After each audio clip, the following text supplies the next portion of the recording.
Alors, l'acné, en fait, on parle d'acné polymorphe. Polymorphe, ça signifie que dans les lésions d'acné, on a deux types de lésions. Certaines lésions sont des lésions rétentionnelles, c'est-à-dire que le sébum n'arrive pas à s'éliminer parce qu'il y a un petit bouchon, on appelle ça le point noir, et donc il y a une accumulation du sébum en profondeur dans la glande, on va parler de microkyste. Donc ça, c'est un premier point. Et deuxièmement, on a des poussées inflammatoires, c'est-à-dire que le sébum qui est enflammé dedans va se modifier, va déclencher une inflammation, la glande sébacée va se rompre, on aura ces lésions inflammatoires sous forme de boutons, voire des boutons à tête blanche. Donc suivant le type d'acné, on peut avoir très bien une association des deux.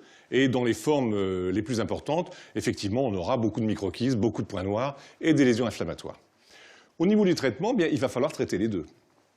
Traiter la poussée inflammatoire, localement, on va utiliser des produits comme le peroxyde de benzoïle, qui va avoir une action anti-inflammatoire très efficace sur les lésions. On l'utilisera en application le soir.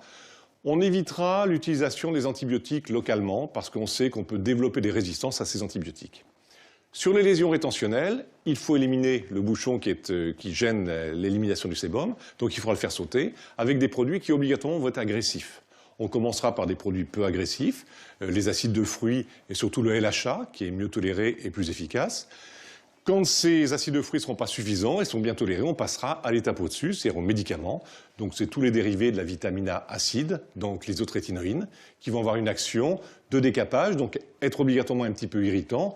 Et il ne faudra pas oublier le matin de compenser l'assèchement créé par le traitement par des produits hydratants qui vont être adaptés à ce type de peau.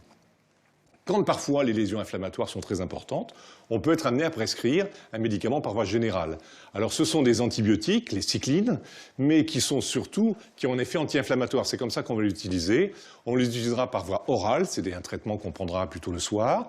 On se méfiera à des périodes d'exposition solaire parce qu'elles peuvent être photosensibilisantes. Et le pré-traitement sera relativement prolongé sur plusieurs mois, en général 2-3 mois de traitement. Le zinc peut être utilisé. Chez la fille, un traitement hormonal peut être indiqué.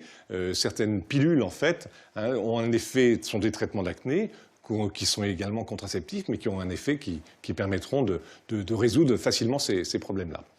Dans le cas des acnés beaucoup plus graves, on aura accès à l'isotrétinoïne, donc traitement par voie orale, avec tous ces effets secondaires qui sont quand même relativement importants. Enfin, les cicatrices d'acné, le premier traitement, c'est de prévenir, donc d'éviter de toucher, tripoter, d'éclater ces boutons.